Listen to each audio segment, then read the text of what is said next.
Customer reason ఏదైనా ఉండొచ్చు, but product తీసుకోవట్లేదు, మనీ పే చేయట్లేదు అనగానే సేల్స్ పర్సన్ ఫస్ట్ తీసుకునే డెసిజన్ కాస్ట్ తగ్గించి చూద్దామా, లేదా కాంపిటీటర్స్ అట్రాక్ట్ చేస్తున్నారేమో అని ఇలా ఎన్నో ఆలోచించి కాస్ట్ తగ్గించేస్తారు.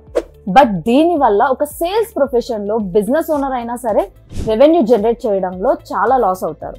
బట్ ఇవన్నీ no matter if you gain this one thing, that is confidence.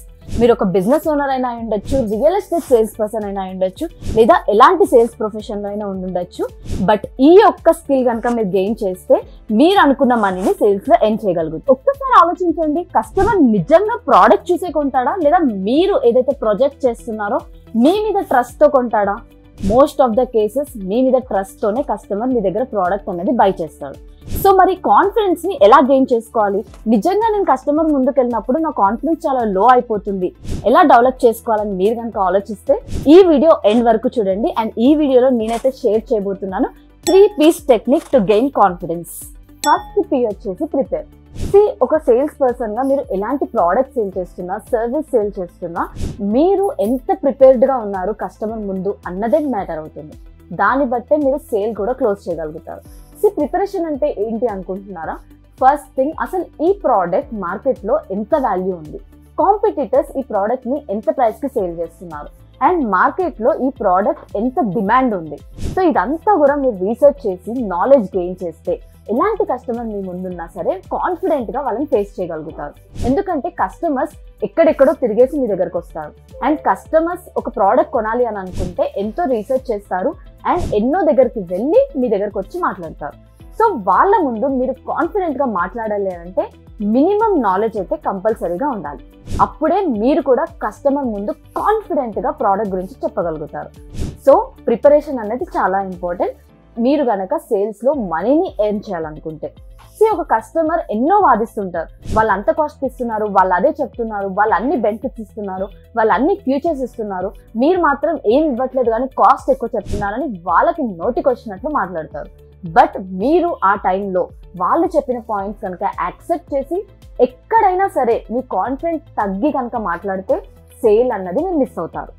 So దానికోసమే ఫస్ట్ P అయితే మీరు ఖచ్చితంగా ఇంప్లిమెంట్ చేయాలి, ప్రిపరేషన్. అండ్ సెకండ్ P వచ్చేసి ప్రాక్టీస్. ఎంత బాగా మీరు ప్రాక్టీస్ చేస్తారో, ఎంత నాలెడ్జ్ ఉండడం అయితే ఒక ఎత్తు అయితే మీరు దాన్ని ప్రాక్టీస్ చేసి ఎంత బాగా కస్టమర్ ముందు ప్రెజెంట్ చేస్తున్నారు అన్నది ఇంకొక ఎత్తు. సో ప్రాక్టీస్ చేయడం వల్లే మీరు కస్టమర్ ముందు చాలా కాన్ఫిడెంట్ గా ప్రెజెంట్ చేయగలుగుతారు. సో ప్రాక్టీస్ ఎలా చేయాలి? ఫస్ట్ ప్రాక్టీస్ టెక్నిక్ వచ్చేసి మిర్రర్ ప్రాక్టీస్. మిర్రర్ ముందుకు వెళ్ళి మీరు కరెక్ట్ గా మీరు ఫేషియల్ ఎక్స్ప్రెషన్స్ ఎలా ఇస్తున్నారు, ప్రోడక్ట్ గురించి కస్టమర్ తో ఎలా మాట్లాడుతున్నారు, ఎంత స్మైలింగ్ యాటిట్యూడ్ తో మాట్లాడుతున్నారు. సో ఇవన్నీ కూడా మిమ్మల్ని మీరు చూసుకుంటూ ప్రాక్టీస్ చేసినప్పుడు మీ కాన్ఫిడెన్స్ అన్నది ఇలా ఇలా పెరుగుతూ వస్తుంది. అండ్ మీ కాన్ఫిడెన్స్ చూసి కస్టమర్ డామినేట్ అవుతూ వస్తారు. అదే మీరు గనక ప్రాక్టీస్ లేకుండా మీరు నోటికి వచ్చింది చెప్తే ఎంత కాన్ఫిడెంట్ గా చెప్పినా రైట్ పాయింట్స్ చెప్పనప్పుడు కస్టమర్ డిమాండ్ అనేది పెరుగుతుంది, కస్టమర్ డామినేట్ చేసే ఛాన్సెస్ ఎక్కువ ఉంటాయి. So practice is also important. Second P వచ్చేసి practice. And the final P వచ్చేసి పర్ఫార్మ్. ఒక ప్రోడక్ట్ నాలెడ్జ్ ఉన్నా, మీరు ఎంత ప్రిపేర్డ్ ఉన్నా, ఎంత ప్రాక్టీస్ చేసినా పర్ఫార్మెన్స్ అన్నది చాలా ఇంపార్టెంట్. కస్టమర్స్ ని మీరు ఇప్పటి వరకు ఎంతమందిని హ్యాండిల్ చేసి మీరు అన్నది గివప్ ఇస్తున్నారు ఒక్కసారి అనలైజ్ చేసుకోండి. అండ్ ఇప్పటి వరకు మీరు ఎంతమంది కస్టమర్స్ తో డైరెక్ట్ గా మాట్లాడారు, ఎంతమంది కస్టమర్స్ కి ప్రోడక్ట్ గురించి చెప్పారు. ఒక నెట్వర్క్ మార్కెటింగ్ బిజినెస్ లో మీరున్న ఇన్సూరెన్స్ సేల్స్ అయినా, రియల్ ఎస్టేట్ సేల్స్ అయినా సరే నిజంగా జెన్యూన్ గా డైరెక్ట్ గా ఎంతమంది కస్టమర్స్ తో మీరు ఇప్పటి వరకు హ్యాండిల్ చేశారు. సో పర్ఫార్మెన్స్ అంటే అదే. సో మీరు ఏదైతే ప్రిపేర్ అయ్యారో, ప్రాక్టీస్ చేశారో, డైరెక్ట్ గా కస్టమర్స్ తో ఎక్స్పీరియన్స్ చేసినప్పుడే మీ కాన్ఫిడెన్స్ అనేది ఇంకా పెరుగుతూ వస్తుంది. సో పర్ఫార్మెన్స్ లో ఫస్ట్ పర్ఫార్మెన్స్ వచ్చేసి రోల్ ప్లే పర్ఫార్మెన్స్. అంటే మీరు కస్టమర్ తో కాకుండా మీ టీమ్ మెంబర్స్ లో కానీ, మీ కొలీగ్స్ లో కానీ, మీ ఫ్రెండ్స్ లో కానీ ఎవరినైనా సరే ఒక కస్టమర్ లాగా యాక్ట్ చేయమని మీరు జెన్యూన్ గా కస్టమర్ తో హ్యాండిల్ చేస్తున్నట్టే మాట్లాడడం. సో ఇది మీరు ఎంత బాగా రోల్ ప్లే ప్రాక్టీస్ అన్నది చేస్తే మీ కాన్ఫిడెన్స్ అన్నది అంత బాగుంటుంది అండ్ స్పాంటనిటీ కూడా చాలా బాగుంటుంది. అండ్ సెకండ్ థింగ్ ఏంటి అని అంటే డైరెక్ట్ విత్ కస్టమర్. కస్టమర్ తోనే మీరు పర్ఫార్మెన్స్ చేసుకుంటూ రావాలి. అట్లీస్ట్ ఒక 100 కస్టమర్స్ తో మీరు హ్యాండిల్ చేసినప్పుడే మీరు ఇంకా కాన్ఫిడెంట్ గా ఆ ప్రోడక్ట్ గురించి అయ్యుండొచ్చు, సర్వీస్ గురించి అయ్యుండొచ్చు, బెనిఫిట్స్ గురించి అయ్యుండొచ్చు, కాంపిటీటర్స్ గురించి అయ్యుండొచ్చు, దేని గురించి అయినా సరే కాన్ఫిడెంట్ గా కస్టమర్ ముందు ప్రెజెంట్ చేయగలుగుతారు. సో అట్లీస్ట్ ఒక 100 కస్టమర్స్తో మీరు డీల్ చేసిన తర్వాతే మీరు ఒక ఎస్టిమేషన్ వేసుకోవచ్చు 10 కస్టమర్స్తో మీరు మాట్లాడితే అట్లీస్ట్ 2 సేల్స్ అయితే మీరు చేయగలుగుతారని.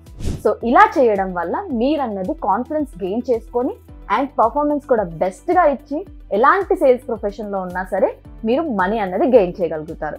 సో చూసారు కదా, ఇంత బెస్ట్ 3P టెక్నిక్స్ని అయితే మరి ఫాలో అవ్వండి. అండ్ మీరు ఇంకా బెస్ట్గా మనీ ఎర్న్ చేయాలంటే ఇంప్లిమెంట్ చేసినప్పుడు మాత్రమే ఈ ఎక్స్పీరియన్స్ మీరు చేయగలుగుతారు.